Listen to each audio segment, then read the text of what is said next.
Could each of you give me your best Sean Connery impression? I can do the best Sean Connery impression you've probably heard in your life, young fella. Well, I don't know, actually, because I feel that my Sean Connery is getting better by the day. I think what happens is you're going for an earlier era Sean, whereas I'm going for a little bit more Finding Forrester.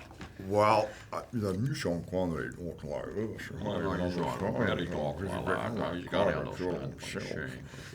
You just take this act on the road. That might happen. This is on the road. This is it. Yeah, we live in Bakersfield. Yeah, so LA is part of the. Yeah.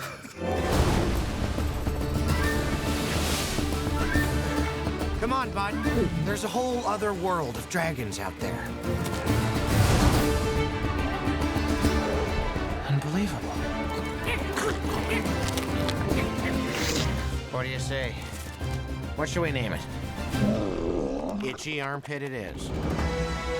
I bet you think you know a lot about dragons. Should I know you? No, but a mother never forgets.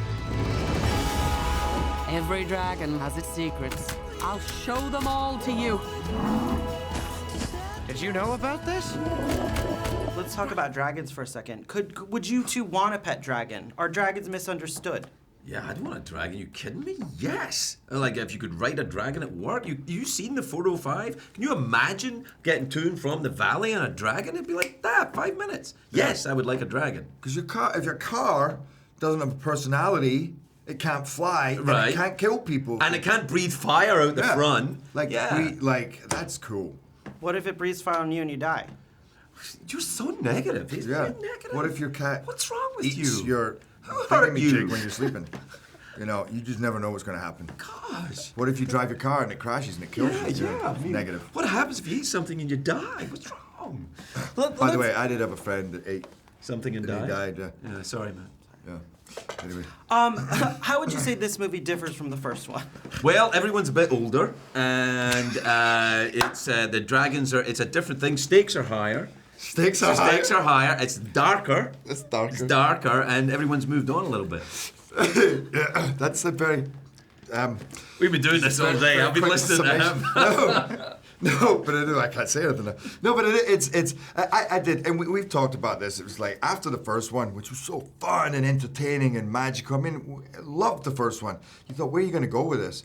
But if there was ever places that you could go in terms of keeping the integrity of the first movie, but really getting more deeply into those relationships and beautiful universal themes about growing up, facing your responsibility, what exactly is that, courage and loyalty, and then saying, okay, where are we going with technology and animation? Because it's so cutting edge now, and yet they've used it in a really cool, risky, brave way. Like it's like going on an insane mushroom trip. I was going to say acid, but mushrooms, acid, it's much of a muchness. I think the first thing is that all of the characters you knew in the first have grown up. They're physically grown up. The animation's changed. I saw on a bus the other day. It said, and I hadn't seen this tagline before. It said, "How's Train Your Dragon 2?" And they said, "Training is over." Yeah. And I think that kind of sums it up. Exactly, the first one was the prologue to a trilogy. Really is what the idea. And now they're on a quest. This is a quest movie now, and it's all about. Like every young man growing up, it's all about discovering who you are and growing up and where you need to be and where you want to go. Would you want a pet dragon? Yes. Could you handle it? I think so. What would be the best part about having a pet dragon? Well, I can discover so much, the wilderness. I can, certainly having dragons, you can somewhat control mankind, possibly. You really are Drago, aren't you? Yeah, I love dragons. How about you?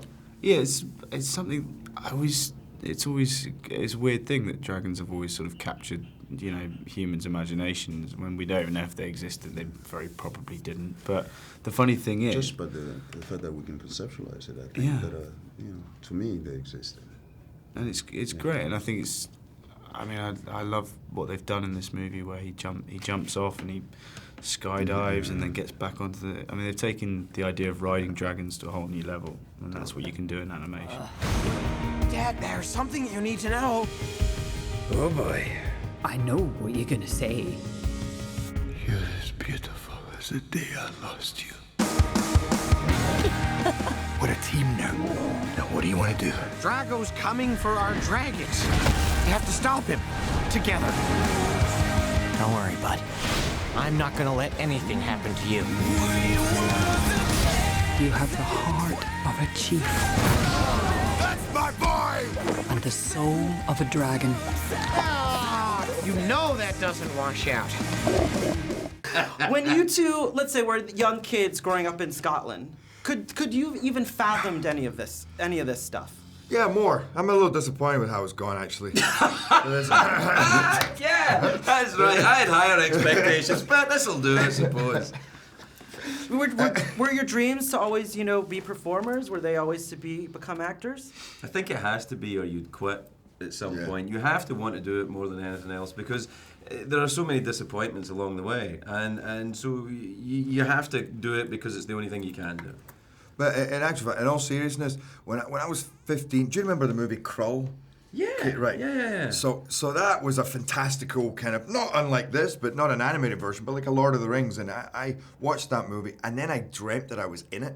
And I was half making the movie, and I was half living in that world. And there were wizards and kings, and I was with the princess, and we're standing there. Nice. And it was the next day that I woke up, and I went through to my mum, and I knew I had to be an actor. And I went through my mum and was like, Mum, I want to act. And that summer I ended up going to the Scottish Youth Theatre, and that kind of changed everything. So when I make movies like this and I watch it, it is actually kind of beautiful because this is one of the reasons I got in it.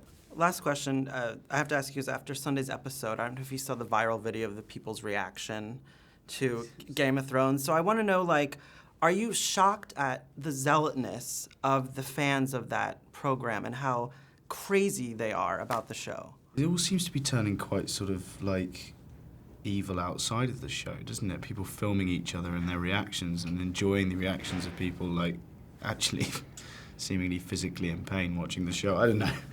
It always surprises me, this show.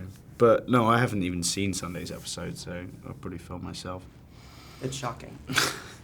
Is it? Yes. Thank you guys so much. Thanks. Thank you. Good seeing you. Thank you. Distract the Alpha. Have a nice flight!